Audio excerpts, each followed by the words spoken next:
देश की राजधानी दिल्ली, जिसकी कानून व्यवस्था का जिम्मा प्रधानमंत्री नरेंद्र मोदी के पास है, देश के गृह मंत्री अमित शाह के पास है, इस दिल्ली में देश की राजधानी के अंदर मानवता को शर्मसार करने वाली दरिंदगी की एक घटना हुई 30 अप्रैल को। वो घटना क्या हुई?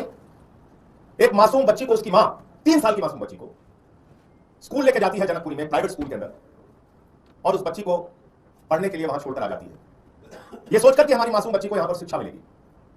लेकिन उस प्राइवेट स्कूल के अंदर जो उसकी क्लास टीचर थी, वो नीचे बेसमेंट में उस बच्ची को लेकर जाती है, 3 साल की बच्ची को, और वहां पर एक उसी स्कूल का, जो उस स्कूल की पूरी देखरेख करता है, एक दरिंदा जिसका नाम है ललित कुमार, वो दरिंदा उस स्कूल की टीचर के सामने 3 साल की बच्ची का रेप करता है। पूरे देश को जानना चाहिए क्या हो रहा है दिल्ली में। 3 साल की बच्ची का रेप करता है। वो बच्ची खून से लथपथ घर आती है। जब उसकी मां को इस बात की जानकारी होती है, वो थाने जाती है। थाने का एसएचओ उसको पूरे समय बिठा के रखता है। अमित शाह जी, ये कर रही है आपकी पुलिस। ये हो रहा है दिल्ली में। एक 3 साल की बच्ची की रेप की शिकायत करने थाने में जब उसकी मां जाती है, तो मां को और उसकी बच्ची को थाने में बिठा के रखा जाता है। डीसीपी आता है, जो मां का बयान है, परिवार के ऊपर प्रेशर बनाया जाता है इस मामले में लीपापोती करने के लिए। बड़ी मुश्किल से 1 तारीख को उसकी एफआईआर दर्ज की जाती है, और एफआईआर दर्ज करने के बाद 5 दिन में उस दरिंदे को जमानत मिल जाती है। पॉक्सो के मामले में 3 साल की बच्ची के साथ रेप के मामले में, जिसमें उसकी क्लास टीचर शामिल है, उस स्कूल को चलाने वाला संचालक शामिल है, 5 दिन के अंदर उसको जमानत मिल जाती है। आप कल्पना कर सकते हैं, 5 दिन में जमानत मिली उसको, और वो दरिंदा खुलेआम घूम रहा है। उसको लेकर जब सौरभ भारद्वाज जी और हमारी पार्टी के लोग आवाज उठाते हैं, तो जिसको दिल्ली की सुरक्षा की जिम्मेदारी अमित शाह और मोदी ने दे रखी है, वो एलजी, उसको मिलने का समय नहीं। यहां का पुलिस कमिश्नर, उसको मिलने का समय नहीं। क्या भूल जाते हो, आपको जो तनख्वाह मिलती है हर महीने, जिस लाख साहिबी के साथ आप रह रहे हो, ये जनता के पैसे से है, और जनता की समस्या सुनना आपकी जिम्मेदारी है। आपको एहसान नहीं कर रहे हैं।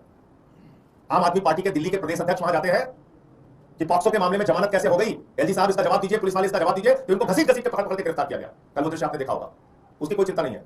हम लोगों को लाठियों से भी पीटना है, पिटवाओ, कोई दिक्कत नहीं, जेल में डालना है डालो, लेकिन 3 साल की बच्ची के लिए इंसाफ मांगना कहां का गुनाह है और अपराध है, ये मोदी जी और अमित शाह जी को बात बताना चाहिए। ये नारी बंधन, महिला सुरक्षा की जो नौटंकी पूरे देश में घूम घूम के करते रहते हो आप लोग, ये है तुम्हारी नारी बंधन और महिला सुरक्षा की असलियत। 3 साल।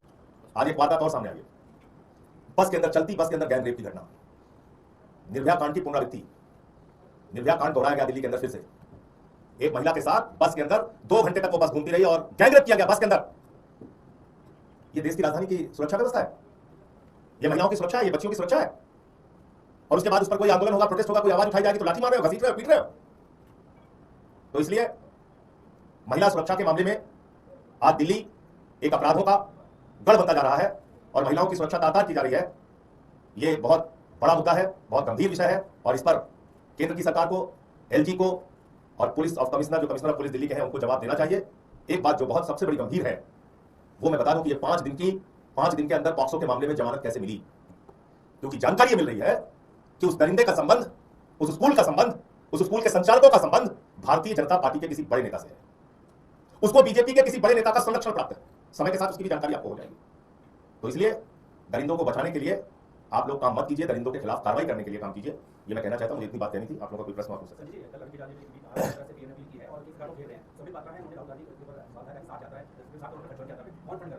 मेरा सवाल सिर्फ ये है कि जब तक 2 महीने तक चुनाव चल रहा था, ये सारा ज्ञान नरेंद्र मोदी जी को नहीं आया।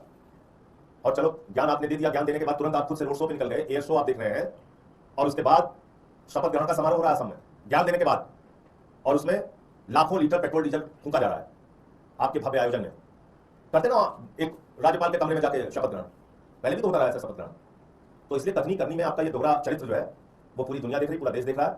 आप निकल गए, भाषण देके, वर्क फ्रॉम होम, विदेश की यात्रा बंद करो, सोना ना खरीदो, खाद ना खरीदो, पेट्रोल डीजल गैस ना खरीदो, निकल गए आप यात्रा पे 5 देशों। तो आपकी तो मौज है चल रही है। उपदेश दूसरों को देने से पहले उसका 1% भी अपने जीवन में उतारने का काम नरेंद्र मोदी जी नहीं करते, बल्कि उसके विपरीत काम करते हैं।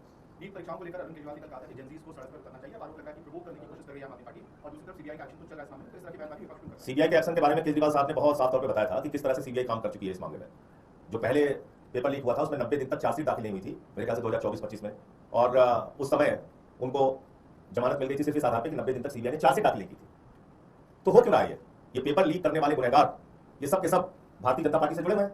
और जो एक गिरफ्तारी इस मामले में हुई है, उसका बयान सुन लीजिए। जो अपराधी पकड़ा गया तो कह रहा बड़े लोगों को बचाया जा रहा है। कौन है वो बड़े लोग? कौन है वो बड़े लोग? वो सब के सब भाजपा ही हैं, भाजपा से जुड़े हुए लोग हैं।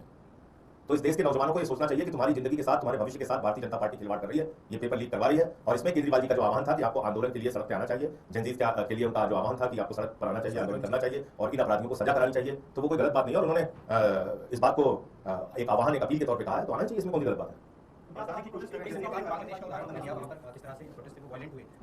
वायलेंट प्रोटेस्ट की बात आप लोगों ने कल भी पूछा था, वायलेंट प्रोटेस्ट की बात नहीं की अरविंद केजरीवाल जी ने। उन्होंने कहा जैसे नेपाल और बांग्लादेश के जनजी जाके और उन्होंने वहां की सरकार और सत्ता को बदला, तो उस तरीके से आपको जानना होगा। लेकिन रास्ता जो हमारे देश का है वो लोकतांत्रिक और हिंसात्मक है, ये उन्होंने स्पष्ट किया था कल भी। अब वो सौरभ जी और इनकी टीम तय करेगी क्या करना है। बाकी जो पार्टी का प्रोटेस्ट है और हम लोग जो इस पे आंदोलन कर रहे हैं अलग अलग राज्यों में, आम आदमी पार्टी इस पे आंदोलन कर रही है।